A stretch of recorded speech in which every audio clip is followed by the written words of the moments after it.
The Secret Garden by Frances Hodgson Burnett. Chapter 9. The Strangest House Anyone Ever Lived in. It was the sweetest, most mysterious-looking place anyone could imagine. The high walls which shut it in were covered with the leafless stems of climbing roses, which were so thick that they were matted together. Mary Lennox knew they were roses because she had seen a great many roses in India. All the ground was covered with grass of a wintry brown, and out of it grew clumps of bushes which were surely rose bushes if they were alive. There were numbers of standard roses which had so spread their branches that they were like little trees. There were other trees in the garden, and one of the things which made the place look strangest and loveliest was that climbing roses had run all over them and swung down long tendrils which made light swaying curtains, and here and there they had caught at each other or at a far-reaching branch, and had crept from one tree to another, and made lovely bridges of themselves. There were neither leaves nor roses on them now, and Mary did not know whether they were dead or alive, but their thin gray or brown branches and sprays looked like a sort of hazy mantle spreading over everything, walls and trees and even brown grass, where they had fallen from their fastenings and run along the ground. It was this hazy tangle from tree to tree which made it all look so mysterious. Mary had thought it must be different from other gardens which had not been left all by themselves for so long, and indeed it was different from any other place she had ever seen in her life. "How still it is," she whispered. "How still." Then she waited a moment and listened to the stillness. The robin, who had flown to his tree-top, was still as all the rest. He did not even flutter his wings. He sat without stirring and looked at Mary. "No wonder it is still," she whispered again. "I am the first person who has spoken in here for 10 years." She moved away from the door, stepping as softly as if she were afraid of awakening someone. She was glad that there was grass under her feet and that her steps made no sounds. She walked under one of the fairy-like gray arches between the trees and looked up at the sprays and tendrils which formed them. "I wonder if they are all quite dead," she said. "It is all a quite dead garden? I wish it wasn't." If she had been Ben Weatherstaff, she could have told whether the wood was alive by looking at it, but she could only see that there were only gray or brown sprays and branches, and none showed any signs of even a tiny leaf bud anywhere. But she was inside the wonderful garden, and she could come through the door under the ivy any time, and she felt as if she had found a world all her own. The sun was shining inside the 4 walls, and the high arch of blue sky over this particular piece of Misselthwaite seemed even more brilliant and soft than it was over the moor. The robin flew down from his tree-top and hopped about, or flew after her from one bush to another. He chirped a good deal and had a very busy air, as if he were showing her things. Everything was strange and silent, and she seemed to be hundreds of miles away from anyone, but somehow she did not feel lonely at all. All that troubled her was her wish that she knew whether all the roses were dead, or if perhaps some of them had lived and might put out leaves and buds as the weather got warmer. She did not want it to be a quite dead garden. If it were a quite alive garden, how wonderful it would be, and what thousands of roses would grow on every side. Her skipping rope had hung over her arm while she came in, and after she had walked about for a while she thought she would skip round the whole garden, stopping when she wanted to look at things. There seemed to have been grass paths here and there, and in 1 or 2 corners there were alcoves of evergreen with stone seats or tall moss-covered flower urns in them. As she came near the second of these alcoves, she stopped skipping. There had once been a flower bed in it, and she thought she saw something sticking out of the black earth, some sharp little pale green points. She remembered what Ben Weatherstaff had said, and she knelt down to look at them. "Yes, they are tiny growing things, and they might be crocuses or snowdrops or daffodils," she whispered. She bent very close to them and sniffed the fresh scent of the damp earth. She liked it very much. "Perhaps there are some other ones coming up in other places," she said. "I will go all over the garden and look." She did not skip, but walked. She went slowly and kept her eyes on the ground. She looked in the old border beds and among the grass. and after she had gone round, trying to miss nothing, she had found ever so many more sharp, pale green points, and she had become quite excited again. "It isn't a quite dead garden," she cried out softly to herself. "Even if the roses are dead, there are other things alive." She did not know anything about gardening, but the grass seemed so thick, and some of the places where the green points were pushing their way through, that she thought they did not seem to have room enough to grow. She searched about until she found a rather sharp piece of wood, and knelt down and dug and weeded out the weeds and grass until she made nice little clear places around them. "Now they look as if they could breathe," she said, after she had finished with the first ones. "I am going to do ever so many more. I'll do all I can see. If I haven't time today, I can come tomorrow." She went from place to place, and dug and weeded, and enjoyed herself so immensely that she was led on from bed to bed and into the grass under the trees.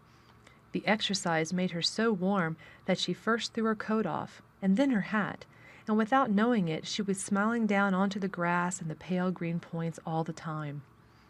The robin was tremendously busy. He was very much pleased to see gardening begun on his own estate. He had often wondered at Ben Weatherstaff, where gardening is done, all sorts of delightful things to eat are turned up with the soil. Now here was this new kind of creature who was not half Ben's size, and yet had had the sense to come into his garden and begin at once. Mistress Mary worked in her garden until it was time to go to her midday dinner. In fact, she was rather late in remembering, and when she put on her coat and hat and picked up her skipping rope, she could not believe that she had been working 2 or 3 hours. She had been actually happy all the time, and dozens of the tiny, pale green points were to be seen in cleared places, looking twice as cheerful as they had looked before when the grass and weeds had been smothering them. "I shall come back this afternoon," she said, looking all around her at her new kingdom, and speaking to the trees and the rose bushes as if they heard her. Then she ran lightly across the grass, pushed open the slow old door, and slipped through it under the ivy. She had such red cheeks and such bright eyes, and ate such a dinner that Martha was delighted. "2 pieces of meat and 2 helps of rice pudding," she said. Mother will be pleased when I tell her what the skipping rope's done for thee." In the course of her digging with her pointed stick, Mistress Mary had found herself digging up a sort of white root rather like an onion. She had put it back in its place and patted the earth carefully down on it, and just now she wondered if Martha could tell her what it was. "Martha," she said, "what are those white roots that look like onions?" "They're bulbs," answered Martha. "Lots of spring flowers grow from 'em. The very little ones are snowdrops and crocuses, and the big ones are narcissus and jonquils and daffodillies. The biggest of all is lilies and purple flags. They are very nice. Dickon's got a whole lot of 'em planted in our bit of garden." "Does Dickon know all about them?" asked Mary, a new idea taking possession of her. "Our Dickon can make a flower grow out of a brick walk. Mother says he just whispers things out of the ground." "Do bulbs live a long time? Would they live years and years if no one helped them?" inquired Mary anxiously. "They're things as help themselves," said Martha. "That's why poor folk can afford to have 'em. If you don't trouble 'em, most of 'em will work away underground for a lifetime and spread out and have little uns. There's a place in the park woods here where the snowdrops by thousands. They're the prettiest sight in Yorkshire when the spring comes. No one knows when they was first planted." "I wish the spring was here now," said Mary. "I want to see all the things that grow in England." She had finished her dinner and gone to her favorite seat on the hearth rug. I wish I had a little spade," she said. "Whatever does thee want a spade for?" asked Martha, laughing. "Art thou going to take to digging? I must tell Mother that too." Mary looked at the fire and pondered a little. She must be careful if she meant to keep her secret kingdom. She wasn't doing any harm, but if Mr. Craven found out about the open door, he would be fearfully angry and get a new key and lock it up forevermore. She really could not bear that. "This is such a big, lonely place," she said slowly, as if she were turning matters over in her mind. "The house is lonely, and the park is lonely, and the gardens are lonely. So many places seem shut up. I never did many things in India, but there were more people to look at, natives and soldiers marching by, and sometimes bands playing, and my ayah told me stories. There is no one to talk to here except you and Ben Weatherstaff, and you have to do your work, and Ben Weatherstaff won't speak to me often. I thought if I had a little spade I could dig somewhere as he does, and I might make a little garden if he would give me some seeds." Martha's face quite lighted up. "There now!" she exclaimed. "If that wasn't one of the things Mother said. She says there's such a lot of room in that big place, why don't they give her a bit for herself, even if she doesn't plant nothing but parsley and radishes. She'd dig and rake away and be right down happy over it. Them was the very words she said." "Were they?" said Mary. "How many things she knows, doesn't she?" "Eh," said Martha, "it's like she says, a woman as brings up 12 children learns something besides her ABC. Children's as good as 'rithmetic to set you finding out things." "How much would a spade cost, a little one?" Mary asked. "Well," was Martha's reflective answer, "at Thwaite Village there's a shop or so, and I saw little garden sets with a spade and a rake and a fork all tied together for 2 shillings, and they was stout enough to work with, too." "I've got more than that in my purse," said Mary. "Mrs. Morrison gave me 5 shillings, and Mrs. Medlock gave me some money from Mr. Craven." "Did he remember thee that much?" exclaimed Martha. "Mrs. Medlock said I was to have 1 shilling a week to spend. She gives me one every Saturday. I didn't know what to spend it on." "My word, that's riches!" said Martha. "That can buy anything in the world that wants. The rent of our cottage is only 1 3/10, and it's like pulling eye teeth to get it. Now I've just thought of something," putting her hands on her hips. "What?" said Mary eagerly. "In the shop at Thwaite they sell packages of flower seeds for 1 each, and our Dickon, he knows which is the prettiest ones and how to make 'em grow. He walks over to Thwaite many a day just for the fun of it. Does thee know how to print letters?" suddenly. "I know how to write," Mary answered. Martha shook her head. "Our Dickon can only read printin'. If it could print we could write a letter to him and ask him to go and buy the garden tools and the seeds at the same time."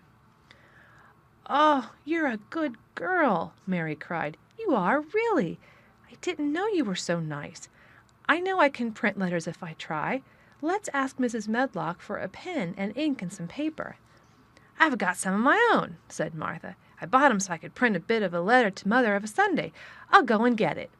She ran out of the room, and Mary stood by the fire and twisted her little thin hands together with sheer pleasure. "If I have a spade," she whispered, "I can make the earth nice and soft and dig up weeds. If I have seeds and can make flowers grow, the garden won't be dead at all.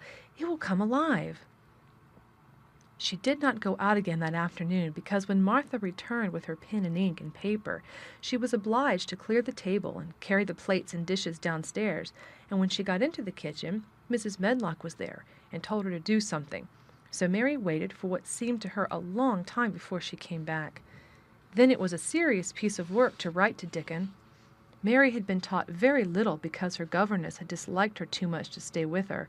She could not spell particularly well, but she found that she could print letters when she tried.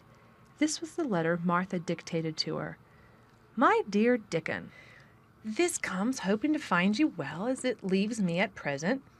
Miss Mary has plenty of money, and will you go to Thwaite and buy her some flower seeds and a set of garden tools to make a flower bed?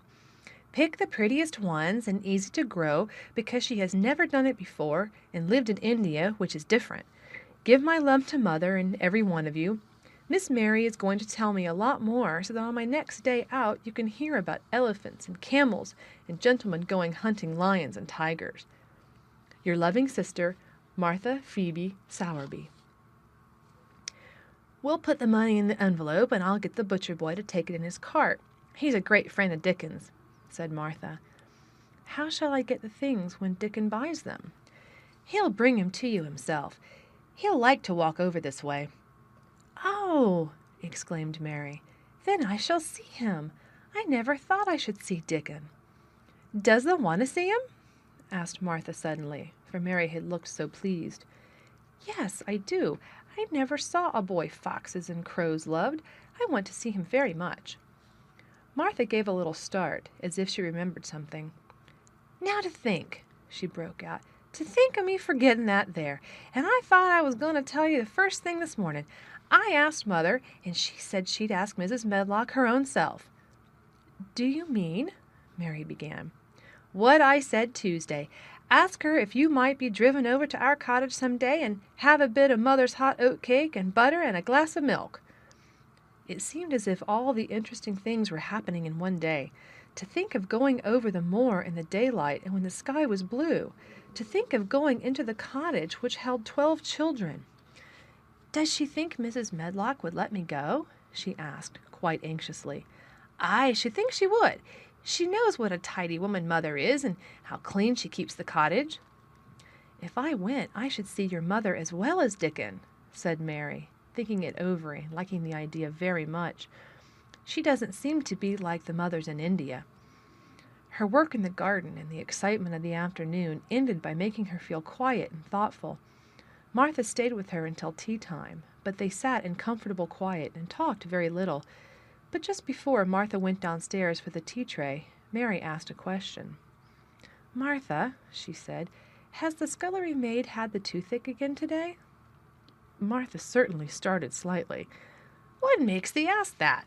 she said. "Because when I waited so long for you to come back, I opened the door and walked down the corridor to see if you were coming, and I heard that far-off crying again, just as we heard it the other night. There isn't a wind today, so you see it couldn't have been the wind." "Eh," said Martha restlessly, "thou mustn't go walking about in corridors and listening. Mr. Craven would be that there angry, and there's no knowing what he'd do."